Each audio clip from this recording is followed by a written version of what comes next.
High hello everyone, welcome back to my mini blog. आणि हा part 2 आहे. Part first तुम्हाला बघण्यासाठी खाली त्रिकोण दिलेला आहे, त्यावरती तो व्हिडिओ पार्ट फर्स्टचा बघायला मिळेल.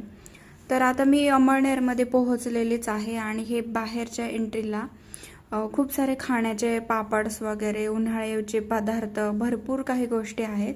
आणि मला न्यू दिसले म्हणजे इथे नाचण्याची आपली कुरडई आणि पापड पण होते. तर त्या भागात नाचणीचे पापड आणि हे खूप जास्त फेमस आहेत. तर त्यांनी तिथे एका मावशींनी स्टॉल लावलेला बाहेर आणि एक 70 रुपयाला पॅकेट विकत होत्या त्याच्यामध्ये एक 12-13 कुरडया असतील, 15 जवळपास. आणि मंदिरामध्ये एंटर केली आणि असे खूप सुंदर मला कमळ दिसलेले आहेत. आणि ह्याच्यामध्ये त्यांनी सगळी कमळ ठेवली आणि पूर्ण जाळीने पॅक करून टाकलेलं आहे. कारण आपण असतोच खोडकर, बघ फुले वगैरे दिसले का बायकांचा मोह आवरत नाही.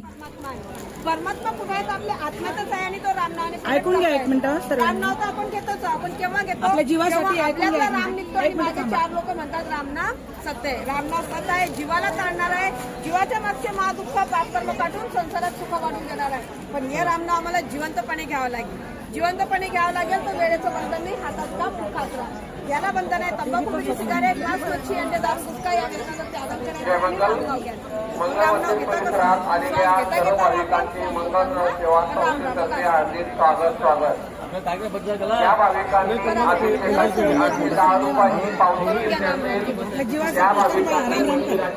चौथ्या भागामध्ये गुरु कोणाला करायचं, शिष्य कसे असले पाहिजे.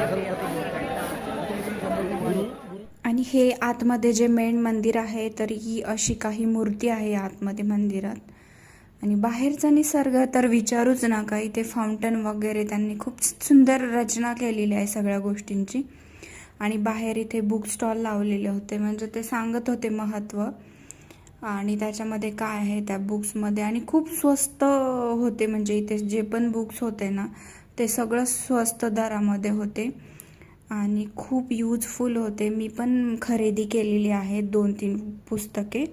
आणि फायनली आता भूक लागलेली आहे, तर जेवणासाठी गेलेलो आहे. इथे 63 रुपयाचे कूपन तिकीट मिळते आणि ते घेऊन आपण एंटर करायचं, लाईनमध्ये लागायचे. आणि असं जेवणाची व्यवस्था केलेली आहे. मस्त डाळ बट्टी, मटकीची भाजी, भात आणि स्वीटमध्ये होते जिलेबी. खूप छान जेवण झालं, एकदम पोट भरून. फायनली पोहोचलो आम्ही आता बस स्टॉपवरती अंमळनेरच्या, आता पुण्याला निघण्यासाठी. आणि कसा होता मिनी ब्लॉग नक्की सांगा. थँक्यू.